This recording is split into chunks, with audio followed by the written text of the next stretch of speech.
저는 사회문화를 가르치고 있는 교사로서 저의 교과목의 관점에서 기상청의 업무, 즉 기상예보에 대해서 이야기해보고자 합니다. 안녕하세요. 반갑습니다. 저는 구리여자고등학교 교사 이승은이라고 합니다. 제가 기상예보라는 말을 들었을 때 제일 처음 생각나는 것이 사회문화현상과 자연현상이라는 개념이었습니다. 기상예보라는 것이 기상현상이라는 자연현상을 인간이 연구하고 예측하는 사회문화적인 활동이기 때문에 자연현상과 사회문화현상이 맞닿은 영역이라고 생각되었기 때문입니다. 이렇게 서로 대비되는 서로 다른 개념이 한 단어로 함께 쓰인다니 흥미롭다고 생각되었습니다. 그렇다면 자연현상과 사회문화현상은 어떻게 다를까요? 두 개념을 나누는 가장 핵심은 바로 인간에 의한 현상인가 그렇지 않은가입니다. 사회문화현상은 사회생활을 하는 인간에 의해 인위적으로 발생하는 현상입니다. 즉, 사람들의 가치나 신념이 반영되어 나타나는 가치 함축적인 현상이 바로 사회문화현상입니다. 서로 다르게 성장한 사람들이 만나 사랑을 하고 결혼을 하고 자녀들을 교육시키고 하는 인간이 만들어내는 모든 현상들이 그래서 사회문화현상이 됩니다. 기상현상에 대해서 알고 싶고 예측하고 싶고 그래서 연구하는 예보활동들도 인간의 의지가 개입된 사회문화현상이 됩니다.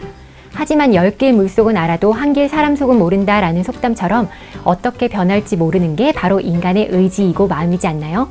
그래서 인간의 의지가 개입된 인위적인 현상인 사회문화현상은 항상 예외가 존재하고 필연적으로 확실하게 같은 결론이 도출되지는 않게 되죠. 이에 반해 자연현상은 인간의 의지나 가치와 무관하게 자연계의 원리에 의해서 발생하는 현상입니다. 인간의 의지가 개입되지 않으니 인간에 의해 통제되기 어렵겠지요. 자연계에서 존재하는 원인에 따라 결과가 발생하게 됩니다. 기상청에서 연구하고 정확하게 예측하고자 노력하는 기상현상들도 모두 자연현상이겠죠? 하지만 자연현상은 앞서 이야기한 것처럼 인간의 의지를 가지고 통제하기 어렵습니다. 기상청이 지난 6월 남부지방에 최고 300mm의 비가 온다고 예보했으나 거의 오지 않았던 일이 있었습니다. 이 사례 역시 인간의 통제력을 벗어난 자연현상으로서의 기상현상의 특징을 잘 살펴볼 수 있을 것 같습니다. 우스갯소리이긴 하지만 기상청 체육대회 날에도 비가 왔다는 이야기를 봐도 알 수 있겠죠? 자연현상과 사회문화현상은 이렇게 매우 다르지만 서로 뗄래야 뗄 수 없는 서로 영향을 주고받는 관계를 지닙니다. 태풍, 장마 등 큰 피해가 우려되는 기상현상의 발생이 예측되면 인간들은 그 피해를 대비해 집과 마을을 보수하는 등 의지를 가지고 자연현상으로부터의 영향을 통제하기 위해 노력합니다. 반대로 과학기술의 발달과 함께 나타난 무분별한 인간의 개발은 환경오염을 일으켜 지구온난화와 같은 자연현상의 이변을 가져오기도 했죠.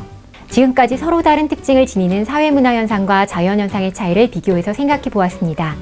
이렇게 다른 특징을 지니는 현상을 연구하는 학문도 역시 다를 수밖에 없겠죠? 자연현상을 연구하는 학문을 자연과학이라고 하고 사회문화현상을 연구하는 학문은 사회과학이라고 합니다. 자연과학하면 어떤 이미지가 떠오르시나요? 저는 연구실에서 하얀 가운을 입은 과학자들이 실험하는 모습이 먼저 떠오르는데요. 이처럼 자연과학은 정확하고 객관적으로 자연현상의 원리를 밝혀내는 것을 목적으로 합니다. 기상현상을 연구하는 기상청의 업무도 전국 곳곳에 세워진 관측소와 장비들을 통해 기상 관련 데이터를 실시간으로 수집한 후 기후를 관측하고 날씨를 정확하게 예측하여 보도하는 것을 목적으로 하는 자연과학에 기반을 두고 있겠죠. 자연과학이 추구하는 과학적 합리성은 재현 가능성입니다. 누가, 언제, 어디서든 동일한 연구에 대해서는 동일한 결과를 도출해낼 수 있는가? 이것이 바로 재현 가능성입니다. 사회문화현상을 연구하는 학문인 사회과학에서도 과학적 합리성을 추구합니다. 사회학, 정치학, 경제학, 법학 등 인간이 의지를 가지고 만들어내는 사회문화 현상들을 합리적으로 연구하고자 한다는 것입니다. 사회문화 현상 안에 숨어있는 수많은 상관관계들을 밝히고 그 현상의 원인을 규명하거나 미래를 예측하는 목적으로 연구되어져 왔습니다. 사회학자들은 사회 구조로부터 개개인들이 어떤 영향을 받는지를 연구하여 앞으로의 현상을 예측하고자 합니다. 19세기 현대 사회학의 아버지 에밀 디르켐은 개인적 원인에서만 찾았던 자살의 원인을 사회 구조적 차원에서 찾아 분석했습니다. 가난, 고통, 권태, 사회적 공동체와 유대감 등을 체계적으로 분석하여 자살의 원인이 정신병과 같은 개인적 질환이 아니라 사회적 차원에 있음을 밝혀냈죠. 그래서 사회적 공동체와 유대감이 낮은 사회 구조 속에서는 개인이 자살할 가능성도 높음을 예측해냈습니다. 역시 19세기의 사회과학자였던 경제학자 로버트 멜서스는 인구와 식량의 증가 법칙을 수학적으로 도출해내어 이를 바탕으로 인구의 어두운 미래를 예측했습니다. 즉, 산술급수적으로 증가하는 식량에 비해 인구는 기하급수적으로 증가하기 때문에 어느 시점에서부터는 인구에 비해 식량이 부족해지게 된다는 것이었습니다. 이렇게 여러 사회과학자들은 다양한 사회문화 현상의 원인을 규명하고 이를 바탕으로 사회문화 현상의 미래를 예측해 왔습니다. 하지만 아이러니하게도 이와 같이 사회문화 현상의 미래를 연구하고 예측하는 사회과학 역시 인간의 의지가 개입된 사회문화 현상에 속하기 때문에 사회문화 현상의 특징을 지니고 있습니다. 즉, 예측한 대로 항상 동일한 결론이 나오지는 않는다는 거예요. 인간은 누구나 행복하게 사랑하는 사람들과 살고 싶은 마음이 있기 때문에 사회과학자들이 제시한 사회문화 현상에 대한 이론과 그에 따른 예측 그대로 생활하진 않을 겁니다. 예를 들어 멜서스가 인류의 어두운 미래를 예측했는데 그 어두운 예측을 들은 사람들이 에이 그래 인류는 이제 멸망하겠구나 하고 슬퍼하며 멸망을 기다리지만은 않겠죠. 사람들은 의지를 가지고 자신들의 삶을 더 나은 방향으로 영위하기 위해 노력하는 사회문화 현상의 주체이기 때문에 사회과학자들이 예측이나 이론이 사회에 투입되는 순간 그들의 어두운 예측과는 다른 방향으로 사회를 이끌어 나가기 위해 노력하게 됩니다. 그러면 당연히 애초에 사회과학자들의 이론이나 예측과는 전혀 다른 결과가 사회문화 현상에 나타날 수밖에 없겠죠. 그래서 사회과학자들의 연구 결과는 종종 실제 사회문화 현상 속에서 실현되어 나타나지 못하는 일이 발생하곤 합니다. 이것도 역시 인간의 의지가 개입된 사회문화 현상의 특징 덕분이겠죠. 하지만 이렇게 인간이란 스스로 의지를 가지고 행동하며 행동하는 주체이기 때문에 지금까지의 인류의 성장과 발전, 역사가 이루어졌다고도 볼 수 있겠죠.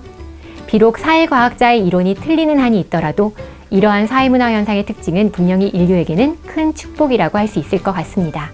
기상청의 업무와 기상예보를 대하는 우리의 태도에도 적용할 수 있을 것 같은데 사실 기상청은 특히 지금과 같은 장마철이나 여름철에 오보 때문에 국민들로부터 많은 질타를 받아왔죠. 물론 기상과학이라는 자연과학의 바탕을 둔 기상예보이니 정확함을 추구하는 것이 맞지만 예보라는 것은 인간의 통제를 벗어난 자연현상을 인간이 예측하는 사회문화 현상에 속하는 활동입니다. 특히 장마철에는 대기가 불안정하고 온난화 현상 등으로 인해 미처 예측하지 못하는 수많은 변수가 있다고 하네요. 그렇다면 인간의 통제나 정확한 예측이 더욱 어려울 수밖에 없을 것 같아요.